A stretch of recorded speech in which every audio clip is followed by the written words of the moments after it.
चंदा मामा दूर के, पुए पकाए पूर के, आप खाएं थाली में, मुन्ने को दे प्याली में। यह लोरी आपने अपने बचपन में अपनी माँ से जरूर सुनी होगी।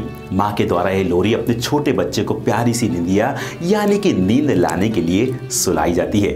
नमस्कार दोस्तों, स्वागत है आपका हमारे शो वी फॉर विनोवेटिव में। आज की इस वीडियो में हम आपको बताने जा रहे हैं नींद के बारे में। कितना आपको सोना चाहिए, कितने घंटों तक आपको सोना चाहिए और उससे ज़्यादा आपको नहीं सोना चाहिए, किस एज वाले को कितना सोना चाहिए, ये सब कुछ बहुत ही महत्वपूर्ण, बहुत ही इंपॉर्टेंट जानकारी हम आपको इस वीडियो में देने जा रहे हैं। तो दोस्तों बने रहिए इस वीडियो को और आखिरी तक जरूर देखिए। हम आपको बता दें कि नींद एक ऐसा शब्द है जिसका एहसास सुनते ही हमारे शरीर में एक रोमांच सा आ जाता है। जी हाँ दोस्तों, नींद हमारे लिए उतनी ही जरूरी है जितना कि जीवन की सारी क्रियाएं। आपको शायद मालूम हो कि एक स्वस्थ इंसान के लिए कम से कम 7 घंटे की नींद होना बहुत जरूरी है। जैसा कि आपने देखा होगा कि गांव के लोग शाम होते ही रात के लगभग 8 से 9 बजे के बीच सो जाते हैं और सुबह 4 से 5 बजे के बीच उठकर अपने अपने काम पर चले जाते हैं।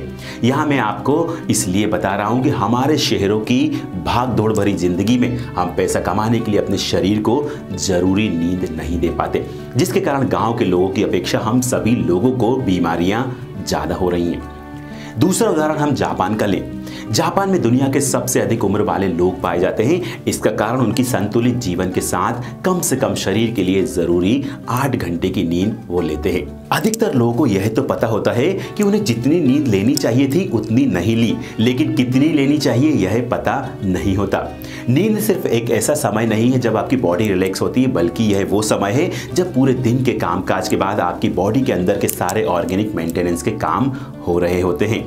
नींद की क्वालिटी सीधे आपके मानसिक और शारीरिक सेहत और आपकी प्रोडक्टिविटी, इमोशनल बैलेंस, दिमाग और दिल की सेहत, प्रतिरक्षा प्रणाली, क्रिएटिविटी, जीवन शक्ति और यहाँ तक कि आपके वजन से लेकर आपकी रोजाना जिंदगी को भी प्रभावित करती है। बॉडी भी एक मशीन की तरह है जिसमें टूट फूट होती रहती है और इसकी रिपेयर तब होती है जब आप नींद में होते हैं। हर व्यक्ति की जीवन शैली उसकी नींद की जरूरत समझने का आधार होती है, लेकिन आपकी उम्र के हिसाब से नींद लेने के बारे में मैं आपको बताने जा रहा हूं। सबसे पहले मैं आपको बताता हूं नवजात, यानी कि जिनकी उम्र 0 से 3 महीने के बीच में है। नवजातों को हर दिन 14 से 17 घंटे की नींद लेनी चाहिए। हालांकि 11 से 13 घंटे की नींद भी उनके लिए पर्याप्त है, लेकिन 19 घंटे से ज़्यादा सोने की सलाह नहीं दी जाती है। अब हम बात करते हैं शिशु की, जिनकी उम्र होती है 4 से 11 महीने की। शिशुओं के लिए 12 से 15 घंटे की नींद लेने की सलाह दी गई है। कम से कम 10 घंटे तो पर्याप्त हैं, लेकिन इनकी नींद कभी भी 18 घंटे से अधिक नहीं होना चाहिए। अगर हम बात करें छोटे बच्चे की, यानी कि 1 से 2 साल वाले बच्चे की, तो इनके लिए 11 से 14 घंटे की नींद की सलाह दी गई है, लेकिन 9 से 16 घंटे की नींद इनके लिए पर्याप्त होती है। हम बात करते हैं स्कूल जाने से पहले की उम्र के बच्चों की, यानी कि 3 से 5 साल के बच्चों की। विशेषज्ञ इनके लिए 10 से 13 घंटों की नींद की सलाह देते हैं। 8 घंटे से कम और 14 घंटे से ज़्यादा की नींद इन बच्चों के लिए सही नहीं मानी जाती। अब हम बात करते हैं 6 से 13 साल वाले बच्चों की। इन बच्चों के लिए नेशनल स्लीप फाउंडेशन यानी कि NSF ने 9 से 11 घंटे की सलाह देता है कि यानी इनको 9 से 11 घंटे सोना ही चाहिए। इनके लिए 7 घंटे से कम और 11 घंटे से ज़्यादा की नींद सही नहीं मानी गई है। अब हम बात करते हैं 14 से 17 साल वाले बच्चों की। इन्हें 8 से 10 घंटे की नींद की सलाह दी गई है, लेकिन 7 घंटे से कम और 11 घंटे से ज़्यादा की नींद इनके लिए सही नहीं मानी गई है।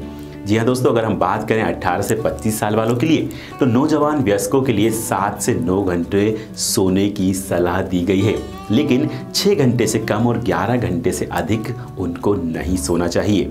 अगर हम बात करें अब 26 से 64 साल वालों के लिए, तो इनके लिए नौजवान वयस्कों की तरह ही सलाह दी गई है। अब अगर हम बात करें 65 साल से ज़्यादा वालों के लिए, तो इस उम्र के लोगों के लिए 7 से 8 घंटे की नींद की सलाह दी गई है। इन्हें 5 घंटे से कम और 9 घंटे से ज़्यादा नहीं सोना चाहिए। दोस्तों कभी कभी ऐसा होता है कि हम पर्याप्त नींद नहीं ले पाते और इसके कुछ ऐसे सिम्टम्स होते हैं जिनसे आप पता लगा सकते हैं कि आपकी नींद पूरी नहीं हो पा रही है। जैसे समय पर जागने के लिए अलार्म घड़ी की आवश्यकता पड़ रही है, या फिर जागने के बाद उठने में परेशानी हो रही है, दोपहर में सुस्ती, मीटिंग्स, लेक्चर्स या गर्म कमरे में नींद का आना, भारी भोजन या ड्राइविंग के बाद नींद आना, दिन में झपकी की जरूरत महसूस करना, टीवी देखते समय या शाम को आराम करते समय सोने का मन होना, वीकेंड में सोने की जरूरत महसूस होना, बिस्तर पर जाने के 5 मिनट के भीतर नींद आ जाना आदि चीजों से आपको पता चल सकता है कि आप पूरी नींद नहीं ले पा रहे हैं। अगर आपको ऐसा लगता है कि नींद की कमी का होना कोई बड़ी बात नहीं है, तो ये जान लें कि नींद की कमी होने पर नेगेटिव प्रभावों की एक डिटेल्ड चेन है। नींद की कमी आपके निर्णय, संतुलन और प्रतिक्रिया के समय को प्रभावित करती है। असल में नींद की कमी आपको नशे में होने जैसा एहसास दिला सकती है। नींद की कमी के बहुत सारे इफेक्ट होते हैं, जैसे थकान, सुस्ती और तो और प्रेरणा की कमी आती है। इतना ही नहीं, मनोदशा, चिड़चिड़ापन के साथ डिप्रेशन का खतरा भी बढ़ जाता है। दिमाग के काम में बैरियर जैसे सीखना, एकाग्रता और स्मृति में कमी की समस्याएं भी होती हैं। कम रचनात्मकता और समस्या सुलझाने के कौशल में भी कमी होती है। निर्णय लेने में कठिनाई और तनाव से निपटने में असमर्थता, भावनाओं को संभालने में कठिनाई होती है। हम आपको बता दें कि कम उम्र में ही अधिक उम्र का दिखना, कमजोर इम्यूनिटी सिस्टम और लगातार सर्दी और इन्फेक्शंस, वजन बढ़ने जैसी परेशानियों का भी सामना करना पड़ता है। देखा जाए तो सेहत के लिए ज्यादा सोना भी अच्छा नहीं होता। सोने के लिए आपको 1 घंटे से ज्यादा का समय लगता है। अगर आप नियमित रूप से अपने अलार्म से पहले जागते हैं, लेकिन फिर भी दिन के दौरान नींद महसूस करते हैं, या दिन के दौरान आपके पास कम ऊर्जा है, या फिर आप निराश महसूस करते हैं और आपको वजन बढ़ने का अनुभव हो रहा है, तो दोस्तों आप जरूरत से ज्यादा सो रहे हैं। आपको कितने घंटों की नींद की आवश्यकता है, ये आपको जानना जरूरी है, ताकि आप सही तरीके से अपना काम कर सके। तो आज की इस भागदौड़ भरी जिंदगी में नींद के 6 या 7 घंटे भी पर्याप्त माने जाते हैं। अगर आप नींद के 6-7 घंटे लेने में सक्षम हैं, तो आप बेहतर महसूस करेंगे, और यदि आप ज़्यादा नींद ले लेते हैं तो उस दिन अपनी एक्टिविटी भी बढ़ा दीजिए।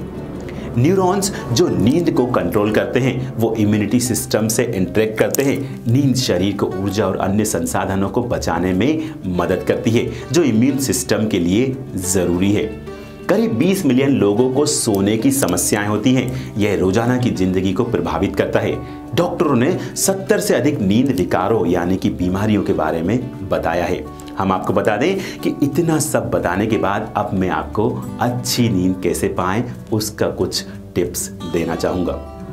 ध्यान रखें कि आपका बेडरूम सोने के लिए सही रूप से बना हो और अपने बेडरूम में अंधेरा रखें। सभी इलेक्ट्रॉनिक्स आइटम को बंद करें, कोई टीवी नहीं, कोई सेलफोन नहीं। कमरे को ठंडा रखें। सोने के समय से 5 घंटे पहले कैफीन और अल्कोहल से बचें। सोने से पहले स्नान करें, शांत संगीत सुनें या फिर ध्यान लगाएं। बिस्तर में पढ़ने से बचें और ना ही टीवी देखें। अपने बिस्तर पर कुछ भी ना करें जो जागने से जुड़ा हुआ हो। अगर हम अपनी नींद को सही रखेंगे तो उसका हमारे पूरे शरीर और दिमाग की सेहत पर प्रभाव पड़ेगा, जो कि हमारे जीवन पर भी दिखेगा।